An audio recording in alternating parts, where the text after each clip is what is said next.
Daniel Defoe, Robinson Crusoe, Part 66. I was now by the seaside, where it was at least possible that something might happen to my advantage, and by the same ill fate that brought me higher might bring some other unhappy wretches to the same place. And though it was scarce probable that any such thing should ever happen, yet to enclose myself among the hills and woods in the center of the island was to anticipate my bondage, and to render such an affair not only improbable but impossible. And that therefore I ought not by any means to remove. However, I was so enamored of this place that I spent much of my time there for the whole of the remaining part of the month of July. And though upon second thoughts I resolved not to remove, yet I built me a little kind of a bower and surrounded it at a distance with a strong fence, being a double hedge as high as I could reach, well staked and filled between with brushwood.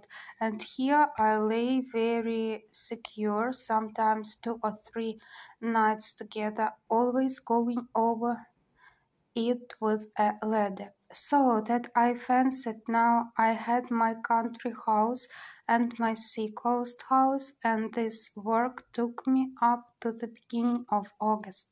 I had but newly finished my fence and began to enjoy my labor when the rains came on and made me stick close to my first habitation. For though I had made me a tent like the other, with a piece of a sail and spread it very well, yet I had not the shelter of a hill to keep me from storms, nor a cave behind me to retreat into when the rains were extraordinary.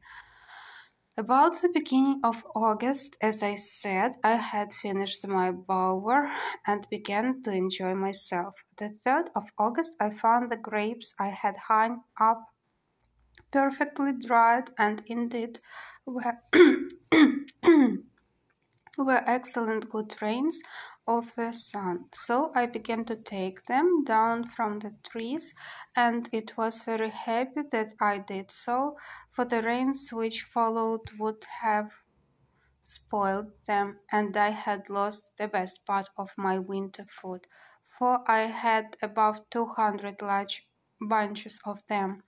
No sooner had I taken them all down and carried the most of them home to my cave than it began to rain, and from hence, which was the 14th of August, it rained more or less every day till the middle of October, and sometimes so violently that I could not stir out of my cave for several days.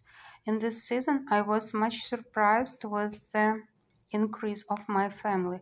I had been concerned for the loss of one of my cats, who ran away from me, or as I thought had been dead, and I heard no more tidings of her till, to my astonishment, she came home about the end of August with 3 kittens.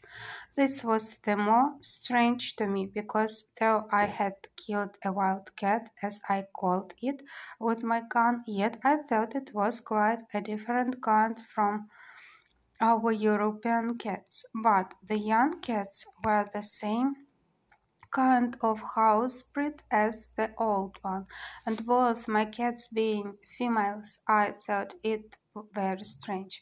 But from these 3 cats I afterwards came to be so pested with the cats that I was forced to kill them like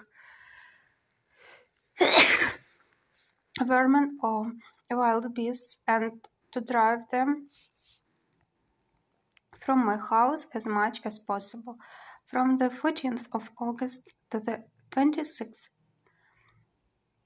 Incessant rain saw that I could not stir and was now very careful not to be much wet. In this confinement I began to be straightened for